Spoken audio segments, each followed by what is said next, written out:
standing by with the Emperor of Shurima himself.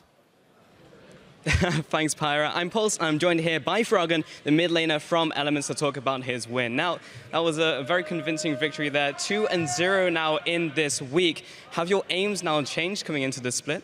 Not really. Like right now, we just take it one game at a time, and we just happen to win both times, so it's a pretty good week. Yeah, and you've made a lot of swaps to your roster, specifically at the start of the split, and now with NIF as well. Can you give me some insight as to why you've made so many swaps? We haven't really found anything that worked out really well, so I guess we're just like trying out different things right now. So, I mean, 2-0 week, so can't be that bad. Yeah, not at all. You did pretty well this week, Froggen. So, coming into this week, we had a couple factors that we were thinking about which made a top-tier team. One was being shot calling, the second was having 3 threats in your team, and the third was the jungle and support synergy. Now with this roster swap, do you think you've found that now? It's really hard to say. I think like we have a ton to work on. We should have closed out this game very clean with the early game we had, and we didn't manage to do that. So, I mean, we have so much to work on still. So. Well, it's looking great so far, Froggen. Thank you for joining me and taking the time to talk to me. We're going to shoot it over to the analyst desk to break down the rest of that game. Thank you so much, Paul. It's always nice to hear from Froggen. And, well, not being too positive in that, knowing they have a lot to work on. Let's look at this game, though, because there are a couple of very positives. Zero is really good. JWoww, who we actually were looking at before coming into this week, solo killing Warlip, who looked very good yesterday. So in the early game, definitely some things for Elements to be hopeful of. Yeah, I still kind of find myself like looking at Elements with their scaling compositions, but both games, they've got to late game, they've taken better team fights than their opponents, and they've come out with the win. I still would like to see a little bit more in the early game. They played a little bit more aggressive this game, a little bit more as a team, but I still think they've got a lot more to show us. Well, I mean, right now it's small improvements every week, honestly. Pick and ban phase was a thing we criticized a lot in the first few weeks. Now, more Wavefleet coming in, Azir, Corki for taps, JWoww is performing better on the Gnar. And then, like, Dexter is finally being able to gank for a lane they can then use to snowball, which was very effective. Froggen is really stepping up his game. So, like, there's a lot of small improvements for Elements coming in, and we can see them. Like, this was a better game, or a fine game if you look at, like, the first 25 minutes.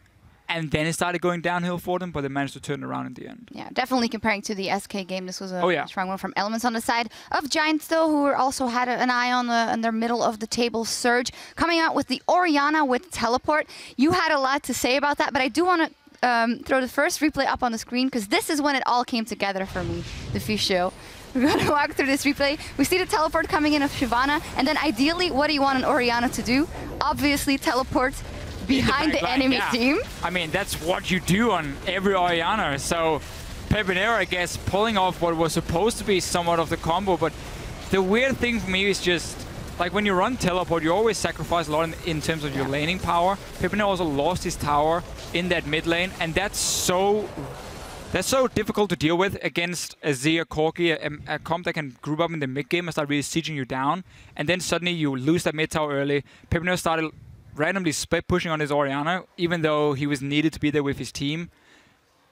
I was not a fan of the teleport, but hey, he pulled it off in that one. Yeah, and in all honesty, that's where it all came together, and I thought it was nice on Giants. They were behind at that point to keep the cool, I'm going to say, to jump into that fight and pull off that combo, but with the next replay, what it will be showing is that there was so much disengage on the side of Elements when that came in, and they were able to play around it so well that it didn't work out. Yeah, again, at this point, this was a lot later into the game as well. This was the 4-0 that we'd end up seeing. So, nice shockwave coming out from Pepinero, but it just wasn't quite enough for them in this setup. But also just look at the team fight here for Giants. There's no coordination. Warlip is still running around with his ulti ready. He hasn't used it at all. I mean, normally what you want to do is you want to put that ball on the Shyvana. She then jumps in, get people together, then you use the shockwave, and you have like this massive AoE wombo combo. He ran around with ulti ready. We got a good shockwave from Pepinero, but there's no follow-up. And then you start losing the fights. I mean, Froggen was untouched on the side. Pepinero suddenly ends up like in the front line.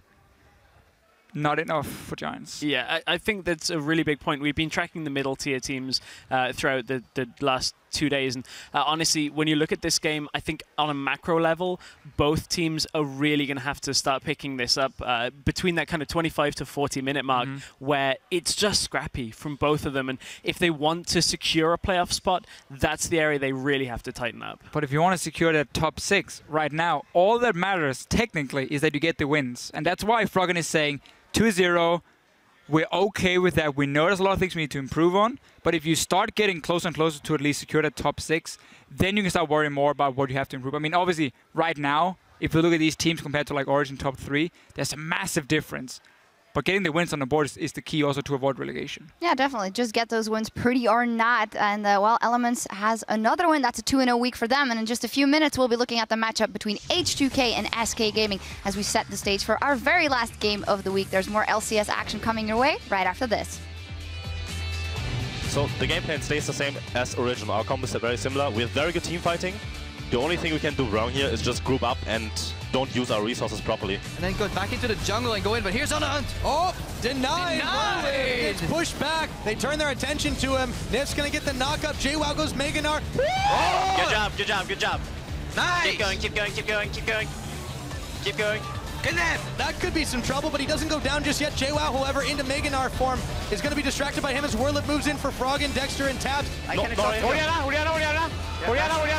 Nice! I'm on I stun. I kick him. Get him. Nice.